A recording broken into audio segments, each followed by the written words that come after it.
What's up, gang? This is your boy Thomas Paliliu with Roots in the City podcast, where real stories, real struggles, and real growth happens right here. And I'm super excited because I have a special guest, my good friend, Rudy Fuamatu. Just real quick, I'm going to throw an icebreaker out there for you, right? But what's one thing people think they know about you that's completely wrong? I'm a good singer. If you guys, and majority of you guys know back in Long Beach, he does have a great voice. That is true because people don't know that. And I'm glad you brought that up. You used to sing, for us at our young single adult wars. But man, that is something special. Yeah. So man, all right, let's go back to the beginning here. So let's introduce yourself and, your wife and how many kids you have, and we'll go from there. My name is Rudy, and I'm married to my beautiful wife. We've been married for 19 years, and I got 3 kids. We have 2 boys, Sean, RJ, and we have our daughter,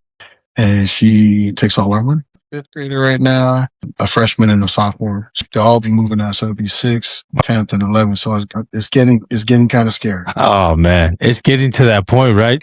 So let's go. I mean, and then you mentioned your wife. Like, you guys been married for 19 years, and I know Maria, very, very cool lady, man. So, but let's go back to the beginning.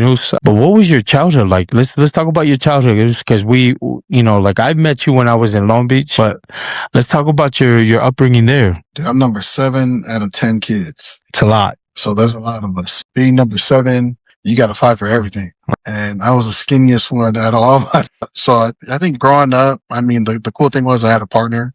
My brother was always there. So if I didn't know anything, I'd ask him. Did he know it? But I felt like growing up in a big Islander family, the Samoan roots, I think the thing for me growing up was just we didn't even have to impress anyone because everyone from the top down. Right. So you had to have thick skin. So sisters telling you you're ugly, your brother telling you're too short. You look too small, you're too skinny. So we heard it all. Right. And they were to the reverse to my brother found out. They were like, man, you're too big. Oh, you're not this. And so it was always funny because I would hear both sides. But I think growing up in California was unique. I was born in Hawaii. So yeah, I was born in Kahuku. So we grew up parts in Compton. Right. We stayed at my grandpa's house, and it was literally like a 2-bedroom apartment. Everyone squeezed in, and then I remember my dad and them ended up moving from Compton to Paramount. And that's where I spent most of my childhood. Right. So in Paramount, we lived there for a long time, and that was a great place, man. Right. Paramount. Had some great friends. Met some great people there. Shout out to Mr. J Boog. J Boog, man. Rudy Fuamatu. Yeah, man. That's where I met him and one of my old boys, Tal. Rest in peace. But there's a lot of fun, even Tonga Tupac. Tonga Tupac, yeah. The different dynamics and coming from Compton, moving to Paramount as well as Long Beach. But yeah, man, we grew up in the hood and didn't really know it was good until we moved out. We didn't know how dirty it is. Until you go back to visit, right? And you're like, oh man, this was rough.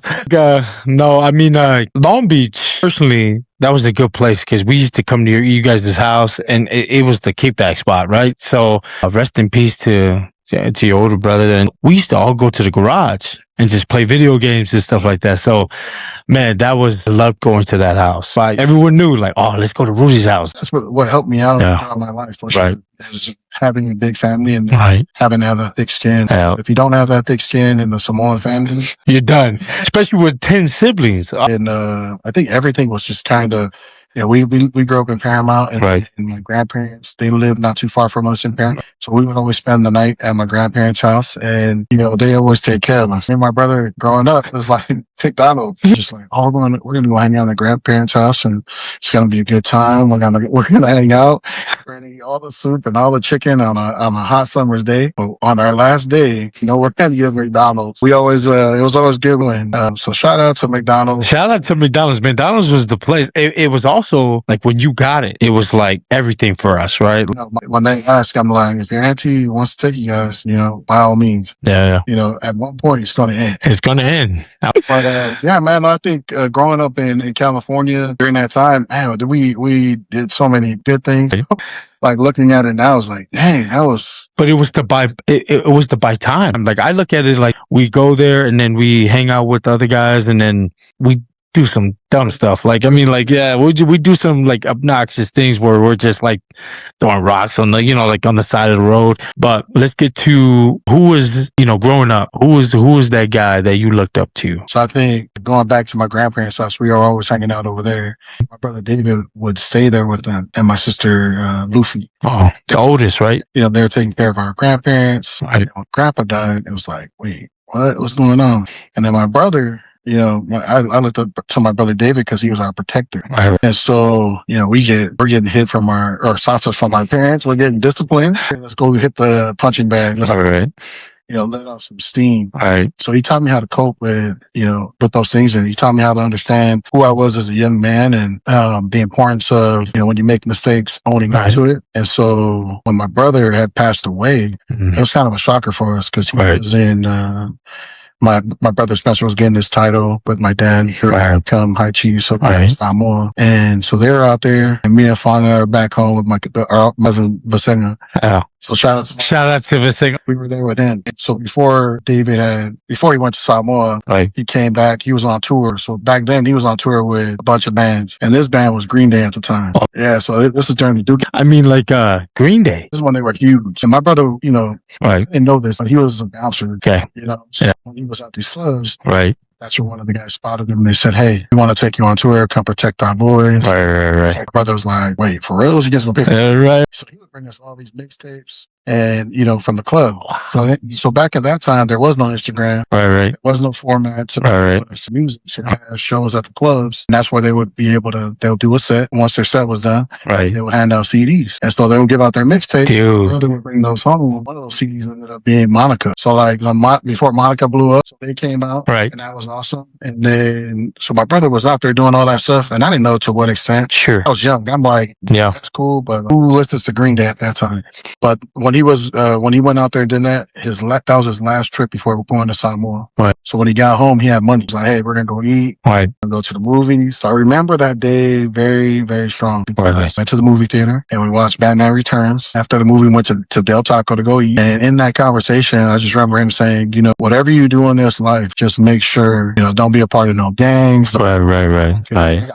I'm looking at my brother like, who do you know? And my brother told me, he's like, I have eyes everywhere. Right. So me and my brother finally were like, okay, like whatever. So he ends up going on the trip to Samoa. So I was in Samoa with my brothers. With my older brother Spencer and my older sibling. They go over there, they're having a good time, and then it's like New Year's, and they're calling us, but these are collect calls back then, so it's super expensive. Oh yeah, very much. My older siblings were in seminary, so they would wake up early in the morning. So I remember it was January, I think it was the 10th when he passed away, but they called in early in the morning.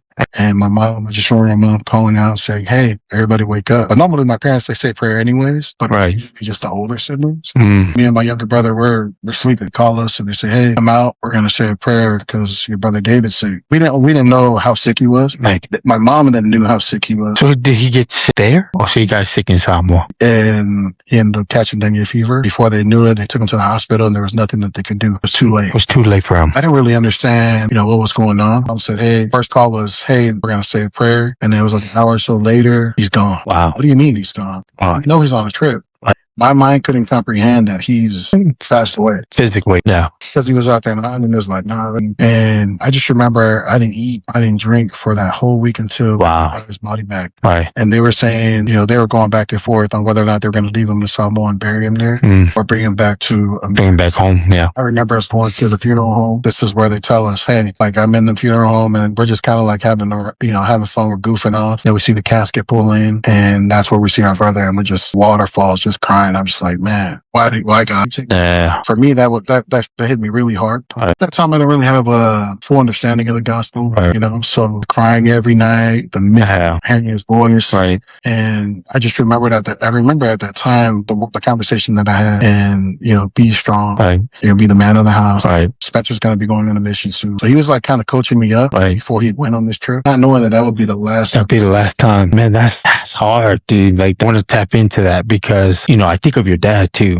Your dad's a strong dude, man. Can't mess with Brother Fuamatu. If he said it, that you just seeing that and going through that. Did you see your dad? Like how was he in that moment of losing your older brother? They were real strong. Wow. Kind of took it hard. Right. We just dealt with our grandfather the year before. Right. So now we're going through this. We go through that whole time period, and then this is where I find out that my brother had another life. Because my brother had, he would come to church with us and after the sacrament, and he would always tell us like, "Hey, you're going to be a deacon this year. Like, you got to be worthy. Right. Make sure that you when you pass the sacrament." So he'll tell us all these things. I remember them. Right. To my brother. So every time he told us that, I was like, okay, like when it's my turn, I'm gonna take pride in passing the sacrament. Right. I'm gonna take pride in preparing the sacrament. Right. And I just always remembered him talking about that. We get to the funeral, all these guys from the hood show up, and I'm like, hey, who are these guys? These they don't look like regular people. They look like gang members. Right. And we're getting phone calls. They're calling our house, and I'm like, man, why are they asking if our brother got shot? Like, he didn't get shot. Right. Like, he died from this stupid dengue fever. Right. And everybody, they were calling because back then, they were like, oh yeah, they wanted. I mean, if you were part of a group, and they wanted to make sure. I'm like, nah, like he died, because of this. And so when everyone showed up to the house to pay their respects, they came to our alley and they blasted, rest in peace, Big Butch on the back of the alley. And I'm like, who's that? And I'm like, hey, dummy, that's your brother, man. That's your brother. Wow, that's crazy. I only knew the gospel side. Right. And protector. And I did not know that he was out here thugging. I didn't know my. Wow. So, there was two ways, right? I could go and stay on the covenant path. Right. Follow the gang. Because now I'm like, dang, I look up to this brother and he was out there doing that. So fast forward, my brother Spencer goes on a mission. And I'm like, I remember the conversation. Spencer's like, hey, you're going to be the oldest boy in the house. Back home. Yeah. You got to take outside. He's giving me a little rundown. And I'm like, all right, cool. Like, for me, it was like responsibility was huge. I got this. Like, I'm going to do this. At the same time, I was like, man, be doing that at home. Right. On my time at school, we're going to be, we're going to be part of this gang. Right. Boys and whatnot. Right. So we were living this life, and there's two things that happen. Right? So one, I'm in school. Right. You're young. We're in the 8th grade. We're dumb. We're doing the most stupid. I'm on the verge of getting kicked out of school because I miss my brother, right. And I don't know how to act. Right. To be honest, I was like, that was my way of asking for help. It was doing bad things, right. And so it got to a point where my friend was like, hey man, it's kind of like a show and tell type of thing, and they were like, oh, who got a weapon? And I was like, I remember my dad had this knife. I ended up taking a knife to school to show it off. One of my homeboys who was part of a gang, he had the knife. Right. Oh, bro, do you mind if I check it? I want to show it off. So this knife had a dragon design on it, Also, it was specific. It was your dad's. So I'm taking it, I'm showing it off. I'm like, yeah, Bruce Lee's hot at this time. I take it to school. I don't think anything of it. I give it to my friend. Friend has sweats on, okay? He's running in the hallway. You can see it. Oh, man. Instagram. And the teacher sees it. She's like, what is that? Right. And I'm like, oh no. Wow. So he gets caught. He goes to the principal office. I won't say his name. It's not mine. It's Rudy Fuamatu. Like, oh my gosh. They called me to the office. It's like, Rudy, come to the office. Everybody knows I'm pretty cook gutter, but I'm like, I still got this. Right. I'm an observer. So I go in there and I'm looking around and I see my friend and I'm like, oh, he got caught. And they're like, hey, is this yours? They sit me down. The principal's like, hey, is this yours? And I'm like, yeah, that is mine. Like, right. Yeah. He's like, yeah, you're not bringing this to school. And I'm like, oh, I wasn't going to do nothing. And then he's like, oh, well, this person had it. And they said it was yours. I'm like, yeah, it is my dad's. So I'm over here confessing and telling him, like, yeah, I'm going to take the blame. Right. I look over, I see my friend. I'm like, Dad, we about to die, dude. No, I know your dad. Like, what's going on? And I try to explain. And then the principal's like, oh, your son brought your knife to school. Right. And my dad's like, he goes the whole time. He's like, that's not mine, son. And I'm over here like, yes, it is. I'm taking the blame for this. Like, I'm gonna die on this sword. And Dad's like, that's not ours. That's not yours. So we go through this whole time, and I'm just like, dude, what's gonna happen? Right. It was like, regardless of if it's yours or not, he brought it. Right. And this is what's gonna happen. He's expelled from school. And I'm like, wait, what's going on? Right. I wasn't carrying it for show and tell. I was just trying to show it off. Right. We weren't gonna do anything. Boy Scout, I'm trying to go. I'm like going down the line. Yeah. I'm like, I'm going through all this, and they're like, all right, you don't care. Dang, I just got caught. So again, going back to my brother, at that time, that was like the perfect storm. because it was like we were trying, me and my boys were like, we were claiming all these gangs. We weren't part of no gang. We never got jumped. And when that happened, it was like, okay, this was a life altering moment. And I ain't got no friends. I ain't got no phone. They got the house phone, and I had packets. Start catching up and keep up with my 8th grade year. Wow. And I'm like, man, this is terrible, right? Like, Wow. I can't even go to school. And then this is around the time that Spencer's about to go on his mission, and my parents end up getting a job, go clean up the movie theaters. Okay. So the movie theater cleanup is at night. Right. It's after the last showing, and you gotta clean up. Right. Guess who's clean? You. Yes. Yeah. You're definitely cleaning. You're gonna go to work. You're gonna go. Yeah. And I end up working, and now I'm learning that I hate my life.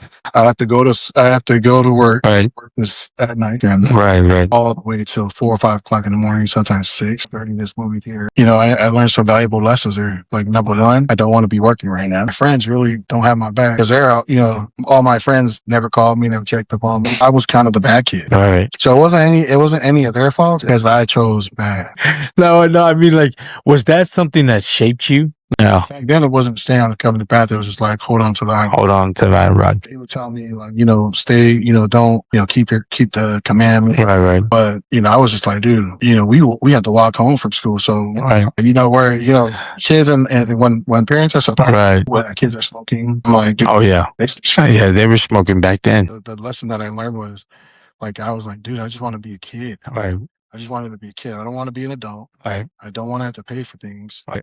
I'm working for free. So I learned how to wash, toilets, mop the toilets, Right. mop the bathrooms. I learned how to mop you have to mop every, so I go through and I mop the whole theater, and I'm scared as heck. I got to clean and I'm mopping this theater, and I'm just like, man, only thing I can think of is I'm thinking about my younger brother at home. Having a good time. That kind of taught me to, like, hey, lock in at school. Right. Don't focus on gang life is going to lead you nowhere. He always taught us, hey, you got to respect your name. Your name is going to take you places. Sure. Yeah. People are going to know your name. After I got caught and I got kicked out of school, my dad dropped us off at home and went straight to work, right? So when he went to work, I spent the whole time at home with my mom. Put on all this clothes. I'm getting ready. I'm like, dude, my dad gets home at night. So it's like, okay, everybody's home. So now we're having family evening. Right. And all eyes on me. The whole family's looking at me. Everyone's looking at me, and they don't know what I did and Right. my choices. So they tell me, so how was your guys' day? They go through everybody. I got kicked out of school, and everybody was like, "Oh my gosh!" So everyone's expecting me. I'm gonna get it. And my dad takes me out, and normally, we'll go in the backyard, and they have this tree out there. It's a guava tree. Grab a stick, and we're gonna get hit. Right. So he's like, "Hey, let's go, son." Dad's calm. He's like, "Let's go outside and sit." Sits me down. He's like, "Son," looks at me, and he's like, "I'm disappointed in you." And it's broken English. I heard that as clear as day. "Son, I'm disappointed in you." Mm. Oh, hit me. Just hit me. I'm done. I rather get hit. Don't tell me that. That right there kind of shit. That along with Yeah. made me shift into, like, I don't want to disappoint. I don't want to disappoint my dad What? because I'm trying to follow their example. So now Spencer's on a mission, and I'm like, I take that responsibility to heart. Like, you got to straighten up. I'm going to spend my time wisely at school and make better decisions. So that was kind of the thing. That's kind of like where I set my mind going on a mission. Back then, that's when they asked us, our family, to move to. We were in the Samoan War. Yeah, you guys were in Long Beach 15. I remember because I came during that time. Like when we split. So state president had asked 10 families to move to Long Beach 7th. The Long Beach 7th War. All right. So I got the attitude, like, man, we gotta go to this war. My friends are all over there. Yeah. One of my closest friends today, David. Shout out to David Madrid, man. David just was like same age, and then he has a younger brother, Richard. So it's like, yeah, we became instant. We can be friends now, Then eventually it's like, all right, we're all best friends, yeah. Kind of helped me, man, going in. So now I'm a little older because before, the reason why I was really upset, and the reason why I was upset is because I really didn't understand the plan of the gospel, right? Tell us, you're gonna see your loved ones again, and you hear that so many times, but when you're going through it, you don't hear nobody. So when your brother's not there, and you can't call him, can't see him. It's like, it's different. Shout out to one of my favorite teachers, rest in peace. I used to know your brother, man. I know Wilton, then, man. Right. He's like, nah, brother went to Jordan. That's where I went. My sister graduated from Jordan, and I was like, oh, my brother did go to Jordan. Yeah. He starts to tell me that, and I'm like, oh, okay. So it starts to click, like, oh, he does know my brother. Right. So because I lost my brother David, Right. Brother Spencer's on the mission. I want to know more. Right. You know, the plan of salvation, he starts to break it down. So this is where we came from. We came from the spirit world. Mm. Go to the veil. We came Right. and our main goal here on earth is to come and learn about the gospel. Right. And then we die. Yeah. And then we go back to the spirit world. We wait for all of our loved ones. Right. And then from there, there's going to be a judgment. And then the glories, you know, it goes through celestial.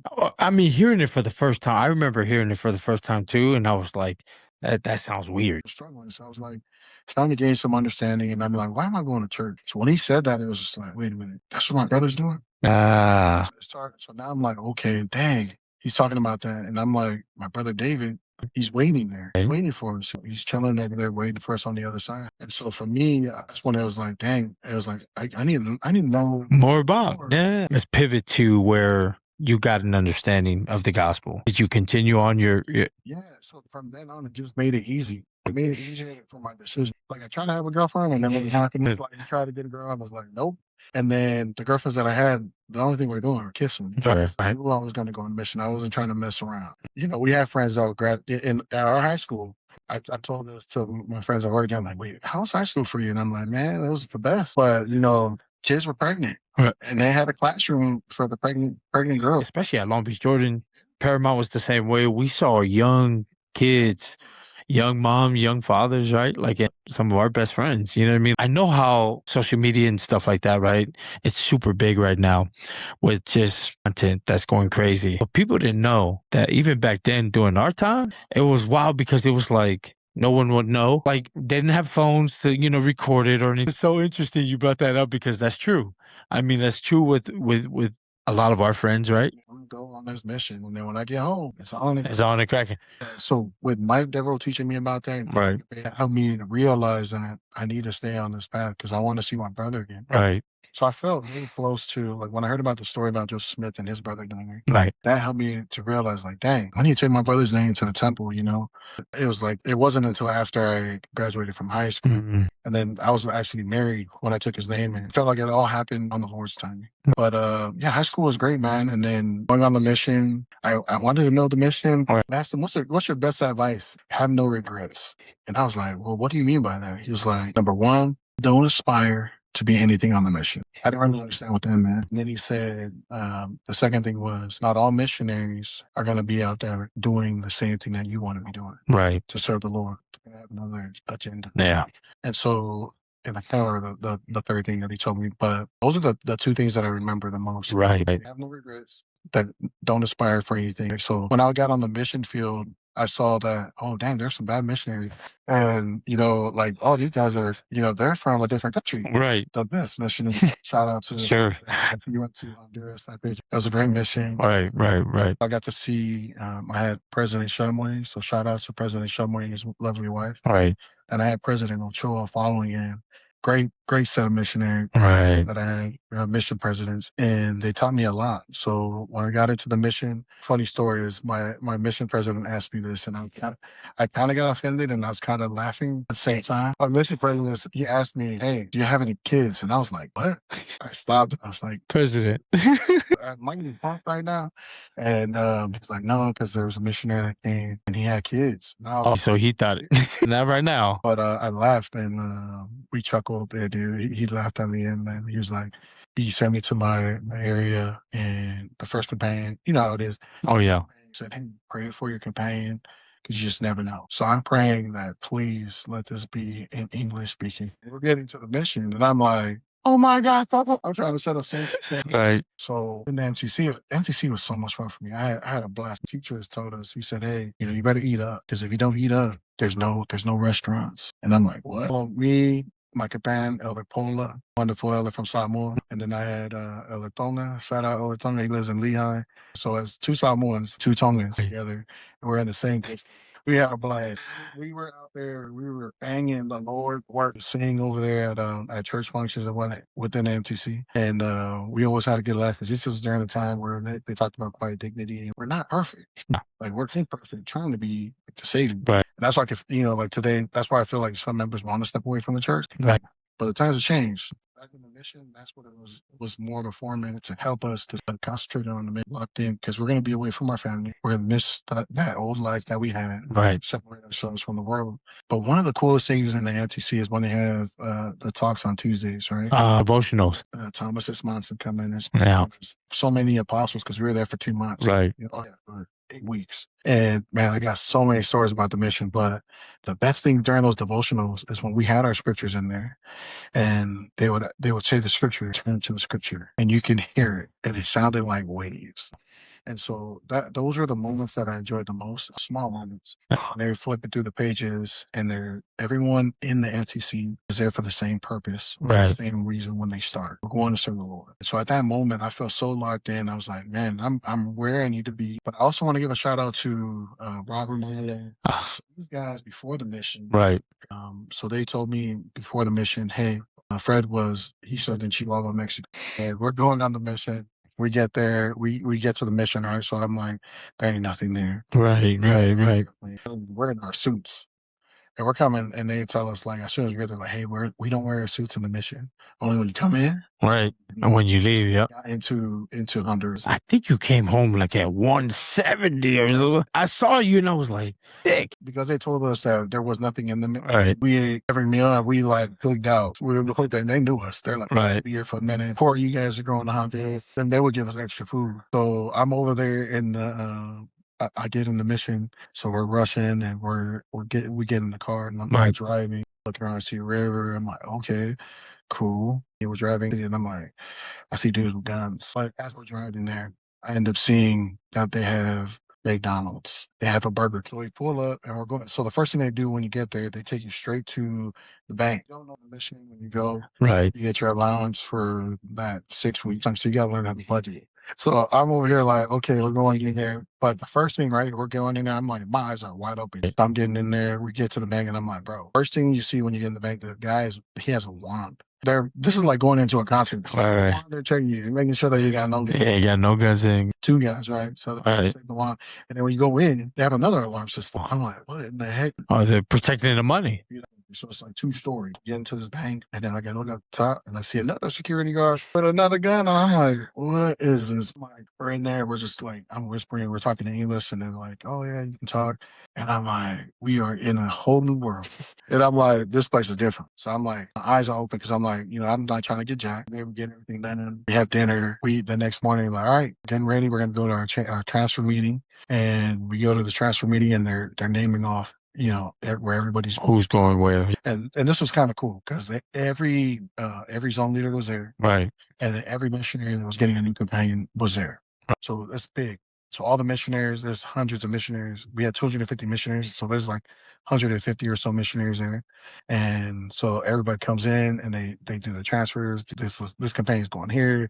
Everybody's cheering, and then they go to us. So they do the new missionaries. Right. And then they tell them, like, if they're going to be district leaders only, their trainer, right? So they call my companion. They call my name up. I go up there the best match I can.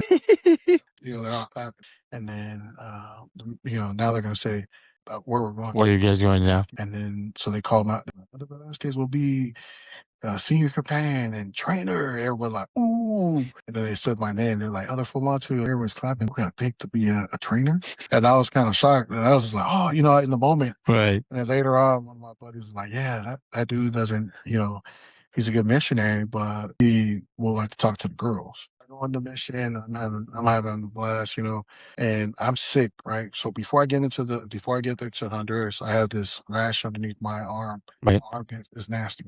And I get there, they tell me, oh, we're gonna. So I have been praying for this English speaking companion, but because I was sick, so we're gonna put you in this area, right. Swap you another tongue. I was gonna go here, and you're gonna go here, because you'll be closer to the city. Okay, cool. And then I look at the grant, I'm like, oh, this guy don't speak English. Yeah. I couldn't share it, so it was just real quiet. Right. And then he led the conversations. I'm like falling asleep. It's humid, right? So we're walking everywhere. So like one of the rules that they told us, and I wasn't really paying attention because I was like, man, this is a lot of information all at once. Right. And they told us, whatever you do when you eat the salad, make sure it's prepared by a member because it has to be Clorox, and so the bugs will die. And I heard them. I was like, what? I was like, is that a thing? Right. And So I'm thinking my companion's gonna look out for me. Right. So we're hungry. Right. We have to eat cold food. Like literally, I was eating cold hot dogs, bro. Wow. And so we got a hot meal. I was so grateful. I'm like, oh, I can't eat that food again, dude. He's like, yeah, okay, we'll go. And this guy takes me to the gas station. I'm like, Elder, we go to the gas station and I'm like, dude, this food looks good. Some rice, some beans. Right. I'm so hungry. But it has salad on there. And I'm just like, Elder, is this okay? And I'm just like, what? I'm gonna eat it. Over here. Like, this is a restaurant. Man, was I wrong? I end up eating it. Okay. 2:00 in the morning. Oh. I'll kill you. Oh man. So, I end up getting I end up in those first 6 weeks on mission. So I had so Wayne Tom and Rob Mungalo told me, hey, there's this thing called boo and it's diarrhea. Right. So I remember diarrhea. Okay. So bro, when I got in the morning, I'm like, dude, I can't go anywhere without toilet paper because we're walking. I'm like, Elder, I'm not feeling good. I ended up getting pink eye, but it was like the worst pink eye I ever got. Wow. Like literally caked on my eye. And I can't speak Spanish and I can't read it that well. Right. So my companion, we go, right? And the was like, hey, bro, we're going to go and we're going to use this, they're going to give us a cream. Right. Yeah. And I'm like, how do you use this? You're going to want to put it on the outside of your eye. So I go and I put it on my eye. And my eye is like closed shut, right? Yeah. I wash it. And now I'm going over here. I'm like, Elder, like, all right. He's like, oh yeah, you should probably do the other eye too. And I wake up the next day. I can't even. Help me get to the bathroom because I need to go wash my face. All right. Let me go and read this. And I'm like, oh my goodness. This says to put it on the inside of your eye. I'm like, I could kill this guy. So I put it on the inside of my eyes. Wow. Okay. Right away. And I'm like, what? I don't have faith. Like, I have faith that I'm not going to kill you in this video. I'm not trying to go home. So your faith was tested right at that moment, right away. Oh my goodness. Wow. Right. So funny story is a week later, guess who asked me God? Wow. I said, ¿Dónde está su fe? So I ended up dropping like 40 pounds. Like I'm making sure I can eat this. So either I'm preparing it or I have to buy it from a restaurant. That ends up happening. We move forward. We go on with the mission. And then now it's like week 3, right? I'm like, man, go over here to this house. And he's like, hey, we're going to go visit this family. And it's like in the boonies. It's like there's nothing, dirt roads, and so there's dirt every dust. So like shirt's dirty, like the dust is caked on your hair and on your face. So we get over there, and this lady's crying, and I'm just like, oh, I'm trying to figure out what's going on. Right. I'm trying to figure out how we help her. And I turn around, like the men, they're kind of teary eyed. I don't know what's going on. And we sit down, and she's crying, and I'm looking at my companion like, what's going on here? So we go into this room. And I'm like, man, it's dark in there. It's kind of like dusk. It's like almost nighttime. And I'm going into the room. I'm like, man, it's so dark. And it smells like smoke. Smoke's all in there. And I'm like, okay, I'm like ducking. Right. So it's dark, gloomy, and I'm sitting down. They're like, hey, sit right there on the bed. I sit on the bed. And I was just like, man, it's kind of rude sitting on the bed. Like, Right. And then everybody's crying. Yeah, what was going on? And then my companion's sitting across from me. I look at him like the last one. He's like, in Honduras, they do this thing where they point with their lips. He's like, it's over there. Look, what? I turn around and I look at the lady and I'm like, she got dead. She okay? And they're crying because she's dead. The investigator that we came to come and look at or come and teach just passed. So she's on the bed, gone right next to you. Welcome to Honduras. We get out of there. I'm like, bro, why didn't you like tell me? And like, we can't communicate with each other. I mean, it's still young in the mission. So I witnessed, like, in Honduras, the one thing over there is like, back at that time, and this is in 2003. Right. You can't just call the morgue and Can't. It's like literally they're gonna come bring a casket. They're gonna put them in the casket. Right. Like in the next 72 hours, they're gonna bury that person. Oh. So for them, I heard from them because it was like, dang, that waiting period. Like if you weren't there, you're gonna miss out on that. You're gonna miss out. Yeah. And so that kind of strengthened my testimony. Like, this is what we're going to do, how we're going to have to spend. Right. And so I started to build my testimony about sharing my example of my own brother and losing my grandpa. My testimony was strong, man. Like it just became, the next companion that I get. Right. We hate each other because now I finally get along with this companion and I'm like, dude, this is great. It's great that I'm with this companion, but then he has to leave. Right. I'll get a new companion, doesn't know the area, and I have to teach him. Like I have to show this guy where everybody. And, we just keep butting heads for some reason, and I'm like, man, like, bro, put yourself in my shoes. Right. I'm coming from California. Okay. And he's telling me like, he didn't know what to teach you. He didn't do this right. And I'm like, okay, well, show me. So for 6 weeks, we butt heads and we're like arguing at each other. And please, Lord, bless me to leave this area. I need to get out of here. And then the Sunday comes before transfers, and then they're going to tell us whether or not you're leaving, so you have time to say goodbye to the people. So they call us up on Sunday. We're getting our numbers in, and then he's like, I could just see his face. He's like, oh, really? And he hangs up the phone. And he's like, no changes. And I'm like, what? I'm like, man, Lord, like, this is messed up. And we get in there, and he's like, oh, we need to pray. We start to have like a companionship inventory. Oh, wow. So, hey, I'm sorry, man. And the best that I can understand him because he's speaking in Spanish. And he's like, I'm so sorry. We need to fast. Right. We need to start praying for these families. Right. I'm like, okay, let's do this. So we start praying, we fast. And then literally on Tuesday comes. So they have the transfer meeting and we have our district leader meeting. My district leader is like, hey, we're going to have a transfer. We're going to have a inter-district transfer. And we're going to switch out companions overnight. So I go with his companion. And he's like, hey, I want to go and I'm going to be with your companion. We're going to figure this out. Right. Because we didn't have no prospects. Wow. So they go and we have been fasting. And so he goes out and they find a family, the Dubon family. And it was a wonderful family. So it was a parents. I think she was 9 years old. Wow. Like a 2-year-old that could kind of speak, but she has so much energy. And so when we meet them, like they instantly fall in love with me and I'm laughing with them. I don't know what they're saying, but I'm like playing with kids. Right. And they are teaching me, like the older daughter is teaching me, Spanish. She's like, Right. oh, this is how you say it. On our mission, they had to come to church 4 Sundays, right?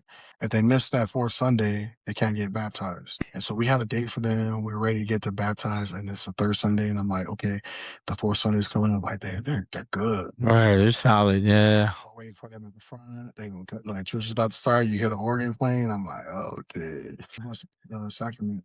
So we get over there. My band and I, we go sit up there at the top, and sacrament hymns playing. We bless it to say the opening prayer. And the daughter sees me. She runs right up to the stage. I'm like, I'm shocked. But like, I love it. Like, everybody just silent laugh. So I'm blushing. I was like, they're going to get baptized. And so when we had the baptism, and he was a bigger guy. All right. And he was like, look, when I get baptized, I want your companion to do it. Because my companion was like 5 foot. So I go in there, I baptize the daughter, I baptize the mom, and the dad comes and he's like, all right, I was like, all right, let's go. We're dapping each other up. He gets in there and it was the fastest baptism I ever in my life. He got him right back out and it was hilarious. So I was like, heck yeah, man, we got it done. That Sunday came. And Sunday you gotta win for that call. And they call us up and they're like, hey, Elder Fuamatu's leaving. I'm like, oh man, it's taking me out. Like I finally feel like Yeah, you felt home. I felt that way too, like on my mission. So was that a pivotal moment for you where your language, that was probably the moment that you felt like, okay, I'm ready now. I'm ready to go out and be somewhere else now. Becoming a senior companion. Like, are you serious? And another tough missionary. Lord, he's giving me these hard missionaries. Right. Elder was real tough. Wow. It didn't want to work. Because in that area, I got sent to Tela, and this is on the beach side. When I was with him, it rained 8 days straight. 8 days straight. So like flood water. So you guys couldn't do much. We'll go outside. Right. We would literally be in trench. Yeah. And I'm like, I'm going to knock. I'm like, Elder, we're going to have to get in the house. Right. Or not. Like, Right. there's no point of even having an umbrella. Right. Because the water came sideways. So it didn't matter. If you were trying to cover yourself, you're getting wet. You're getting wet. It's not like you're changing your clothes, your shoes. Like, we go in for lunch, change your clothes, your outfit. And I'm like, I ain't got no more clothes. I ain't got no more clothes to change into. So he ends up getting transferred out of that area. And it was good because then the command that came, Elder Cordon, he was a better missionary. Right. And so we just connected really well. We had a great time. Wow. And met the people in the area. And dude, I ended up staying there for 6 months in that area. So you stayed there longer? Staying in that area. And once I leave, we only have one baptism. It was funny because her name was Josefina. And it was that's Fana's favorite song, Josefina. So I'm like, I was always like, oh gosh, it's not Josefina. Josefina. Yeah, we had a great time, man. And then I just try to be as diligent and as honest as possible on the mission. It was funny because my later on, they ended up telling me like I was real hard on the mission. I was like super obedient, and I was like, look, the reason why I'm so hard and so obedient is Right. I ain't trying to die, but that's the first thing I'm thinking is death. I am not gonna die here. I'm gonna leave how I came. When I'm going home, like everywhere I went, I was very obedient to the rules. And then it wasn't until like my last transfer in the mission where I eased up a little bit and like enjoyed the moment. Kind of took it all in. Like you finally went to, like, even when you went to bed and you realized like, this is it. This is my last transfer. And I have this companion that I'm the senior to, and I'm like, whatever advice I can give this guy, like to keep going. Like, how was that last transfer for you? I got to extend my mission, so I got to stay out Right, another 6 weeks. And so I was like, oh, and I got called to be a travel assistant. So I got to go for the last 3 months. I got to go and travel the whole Honduras. I got to go every mission, Wow. and so we got to go interview. So I was supposed to go to the city called La Ceiba, and so I was supposed to go there, but I ended up not going there. Right. So we get over there to this area because now I'm a traveling assistant. I do interviews. Right. When you're a zone leader, district leader, you do. Yeah, you same thing. Yeah. So I get over there, I do baptism, and I asked the kid, I'm like, hey, so who would you like to baptize you? And he's like, I want you to baptize me. You hate to be that mister. You go into a new. And you didn't even teach the lesson, but you're gonna be. And I was like, oh man, like, and the elders of the guys that were there, they would look at me like, I'm the one that did all this. So that's where I feel like the Lord is always mindful, right? Right. Putting you in places where you need to be in it. And so when I got there as a traveling assistant, you had to do the interview, and I got to baptize him. I Wow. was just like, this is why I was supposed to be here. Sure. As only for this baptism. Wow. Waited until the end of my mission for me to complete the mission. Right. And that's why I always look at the Lord and like the Lord is mysterious and in all things, but Yeah. towards the end. Of course. Yeah. It's like I was growing up, and then towards the end, but like the end of the mission, like the last couple of days, I was just like, man, I'm ready to go home. Yeah.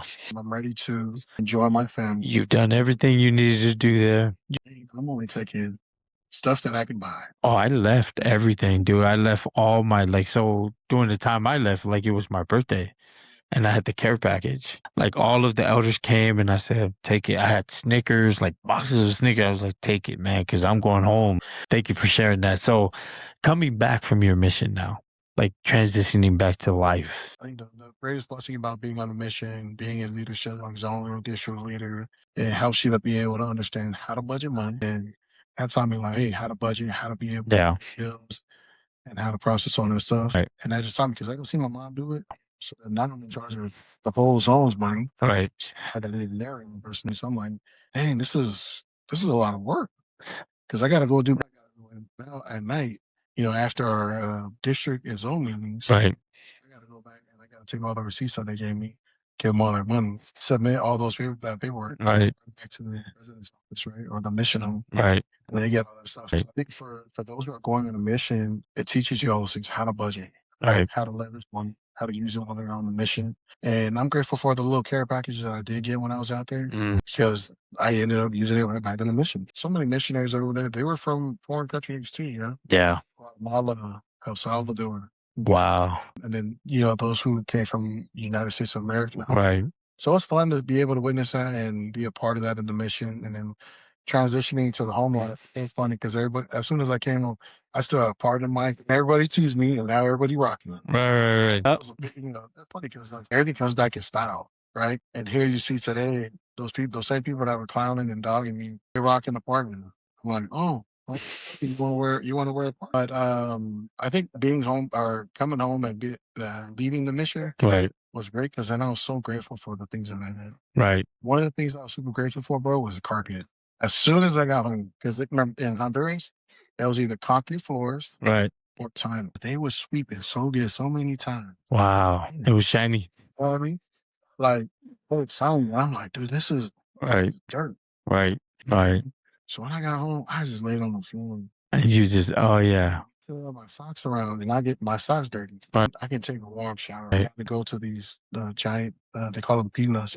It's like a giant bathtub outside of the house that would store your water. Right. What's happening is that water, Wow. if you don't have water in that thing, then you got to go buy it. We always make sure that that was full. So that's where we would get our shower. And that's how we would shower and use the bathrooms. We would have to go and fill up the water and dump it in there. Wow. And we were outside all the time. We were leaving the house at 10 a.m. and then right back out until 9, 10 o'clock at night. Right.